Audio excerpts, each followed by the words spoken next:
మన తల్లిదండ్రులు అనేకంగా అడుగుతారు, ఏదో ఒక పని చేసుకో, ఏదో ఒక ఉద్యోగం చేసుకో అని చెప్తారు. నువ్వు కనీసం ఒక ఆఫీసులో క్లర్క్ అవని మన తల్లిదండ్రులు చెప్తే ఆ ఆఫీసులో ఎందుకు కాకూడదు అని మనం ఆలోచించాలి. అలాగే ఆలోచించాను నేను.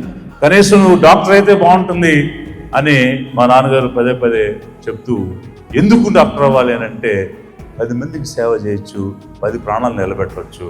నీకు దేవుడు ఒక ప్రాణం ఇస్తే అలాంటి ప్రాణం 10 మందికి ఇవ్వచ్చు, అందుకే ఈ పని చేయని పదే పదే చెప్పేవారు. నేనే ఆలోచించానంటే అలాంటి 10 మంది డాక్టర్లతో పని చేయించే స్థాయి ఇంకేదన్నా ఉందా అని ఆలోచించి ఐఏఎస్ అయితే 100 మంది డాక్టర్లను కూర్చోబెట్టి వాళ్ళు చేసే పని సక్రమంగా చేస్తున్నారా, వాళ్ళు 100 మంది 100 ప్రాణాలు నిలబెడుతున్నారా లేదా అని చూడొచ్చని ఈ స్థాయికి నేను వచ్చాను.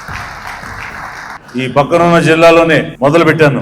ప్రతి నెల ఒక్కొక్క డాక్టర్ ఏ విధంగా పనిచేస్తున్నారు. ఫస్ట్ ఇన్ఫెంట్ మార్టాలిటీ రేట్ 0కి తేవాలి, అంటే పుట్టిన ప్రతి బిడ్డ బ్రతకాలి, చావడానికి వీల్లేదు అని ఒక కార్యక్రమం మొదలుపెట్టి 100% కొన్ని నెలలకు అచీవ్ చేశాం. తర్వాత మదర్ మార్టాలిటీ రేట్ తగ్గించాలని ప్రయత్నం చేశాం. అంటే ప్రసవించినటువంటి తల్లి చనిపోకూడదు, కారణం తెలుసుకుని ఆ చావుని ఆపడానికి ప్రయత్నం చేశాం. దేర్ ఆర్ ఆల్ డీటెయిల్స్ ఉన్నాయి, కావాలంటే వెరిఫై చేసుకోవచ్చు. తండ్రికి మాట ఇచ్చాను, మీరు అడిగిన దానికంటే ఎక్కువ చేస్తాను, అది నా మనసులో ఉంది, కాబట్టి ఆయన ఉన్నారా లేదా అనే దాంతో సంబంధం లేదు, నేను ఇచ్చిన మాట నాకు అనుకుంది కదా. సో అట్లా మన తల్లిదండ్రులు ఒక పని చేయమంటే దానికి 10 రెట్లు చేయాలని యూత్ ఆలోచించాలి.